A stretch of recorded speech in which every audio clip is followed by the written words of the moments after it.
Hi అండి, నమస్తే. ఇక్కడ చూసారా ఎర్ర తోటకూర. మనం ఈ గ్రో బ్యాగ్లో వేసిన సీడ్స్ ఎర్ర తోటకూరగా వచ్చాయన్నమాట. ఈ ఎర్ర తోటకూర సీడ్స్ అయితే నేను బయట తీసుకొచ్చేసానండి. హెల్త్కి అయితే చాలా చాలా మంచిదనమాట.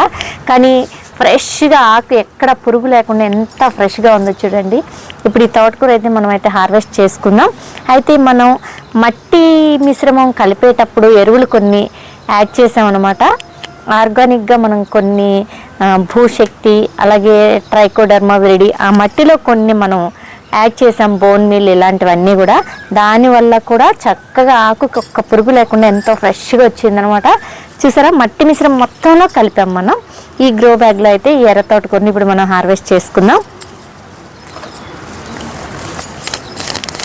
చూడండి, మనం ఈ తోటకూరని పప్పులో వేసుకోవచ్చు, పులుసు కూర చేసుకోవచ్చు. చాలా అంటే చాలా బాగుంటుందండి. అంతేకాదు హెల్త్కి అయితే చాలా మంచిది. మనం ఇక్కడ వరకు తీసేసి ఈ మొత్తం కూడా వాడుకోవచ్చు అనమాట. అంత బాగుంటుంది. మరి మీరు కూడా ట్రై చేయండి. ఈ షార్ట్ కనుక మీకు నచ్చితే పోరంకిస్ గార్డెన్ ఛానల్ని సబ్స్క్రైబ్ చేయండి. Thank you.